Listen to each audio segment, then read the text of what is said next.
میرے تمام YouTube channel کو دیکھنے والوں کو میرا سلام۔ آج کی کہانی میری ایک بہن کی ہے جو کہ بہت ہی افسردہ ہے۔ کہانی کا آغاز کچھ اس طرح ہے۔ بارش ہو رہی تھی اور مجھے بارش میں بھیگنا بہت پسند تھا اور میں عشر کا انتظار کر رہی تھی، تو سوچا کچن میں جا کر اپنے لیے چائے بنا لوں۔ چائے پینے کے لیے جیسے ہی میں نے اپنے لب کپ سے لگائے تو دروازے کی دستک سے میں نے کپ میز پر رکھا اور دروازہ کھولتے ہی میں نے دیکھا عشر اور میں ایک ہی کلاس میں پڑھتے تھے۔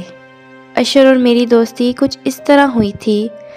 میری کافی فرینڈز تھیں، ان میں سے ایک کا عشر کزن لگتا تھا، تو کبھی ہمارے درمیان بات چیت ہو جاتی تھی۔ میں دیکھتے میں خوبصورت تھی لیکن ذہین بھی، ہمیشہ کلاس میں اول آتی تھی۔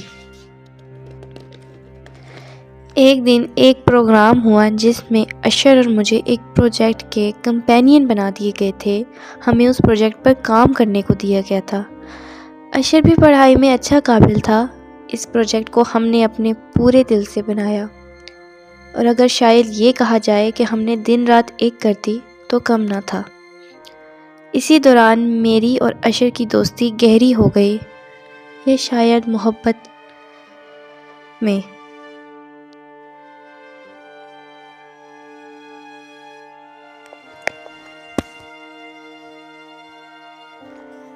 میں کینٹین میں بیٹھی تھی کہ عشر نے مجھے مخاطب کرتے ہوئے کہا، زارا، مجھے تم سے کچھ بات کرنی ہے۔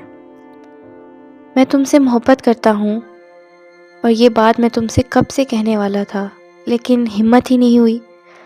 مجھے تو عشر سے محبت تو عشر سے مجھے بھی تھی، میں بھی اس سے بہت محبت کرنے لگی تھی۔ عشر ایک ذہین، خوبصورت اور عزت کرنے والا تھا جس کا خواب ہر لڑکی دیکھتی ہے۔ عشر کی محبت کا جواب میں نے ہاں میں دیا۔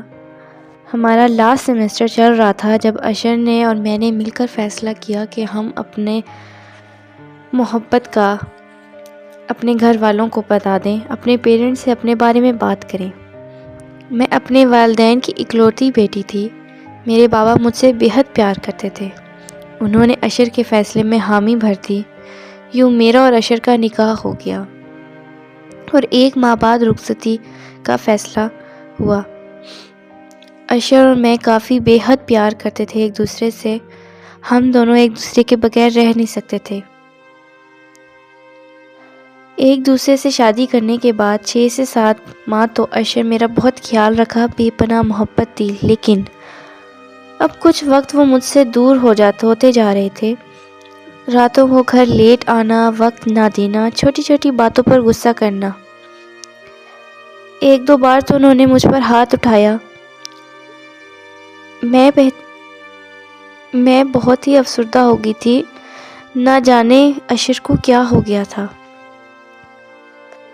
عشر کو خود سے دور جاتا دیکھ کر میرا دل کانپ اٹھتا تھا۔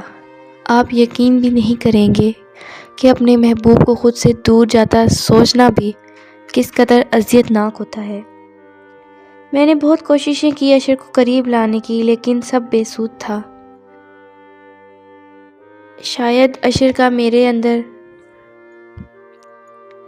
نے اپنے ہتھیار ڈال دیے۔ کبھی شاید عشر پہلے جیسے ہو جائیں، جو بہت محبت کرتے تھے، خیال کرتے تھے۔ آج موسم بے حد خوبصورت تھا۔ عشر اور مجھے بارش کا موسم بے حد پسند تھا۔ جس دن بارش ہوتی تھی، میں عشر کی پسند کا کھانا بناتی اور ہم دونوں ٹیرس پر بیٹھ کر چائے پیتے اور گھنٹوں باتیں کرتے۔ آج بھی میں عشر کے انتظار میں بیٹھی چائے پی رہی تھی جب دستک ہوئی دروازے پر۔ میں نے عشر کی یاد میں دروازہ کھولا۔ سامنے عشر تو کھڑے تھے، لیکن کوئی اور لڑکی بھی ان کے ہمراہ کھڑی تھی، جسے دیکھ کر میرا دل مٹھی میں آ گیا تھا۔ عشر اس کا ہاتھ پکڑے سنجیدہ ہو کر گھر میں داخل ہوئے۔ میرے سوال کرنے پر عشر نے بتایا کہ وہ اس لڑکی سے نکاح کر چکے ہیں اور اس کا دل مجھ سے بھر گیا ہے۔ عشر، میرے ساتھ ایسا مذاق نہیں کر سکتے۔ عشر، آپ مذاق کر رہے ہیں نا؟ عشر، میں آپ کے بغیر مر جاؤں گی۔ عشر کے الفاظ نے تو شاید واقعی مجھے مار دیا تھا جب انہوں نے کہا، ہاں تو مر جاؤ۔ انہوں نے الماری سے ایک کاغذات نکالے اور میرے ہاتھ میں دیے۔ وہ ڈیورس کے پیپر تھے اور کہا کہ تم بھی سائن کر دو، میں نے تو کر دی ہے اور تم میری طرف سے آزاد ہو۔ یہ سب میرے لیے کسی قیامت سے کم نہ تھا۔ میں چیخی چلائی، منتیں کی ان کی، لیکن جب انسان کا ایک سے دل بھر جائے تو آپ اس کے پیروں کی خاک بھی بن جائیں، آپ اس کے لیے قابل دید نہیں رہتے۔ کیا ماں باپ کے لاڈلوں کے ساتھ قسمت یہ سب کر رہی ہوتی ہے؟ میں پھوٹ پھوٹ کر رو رہی تھی۔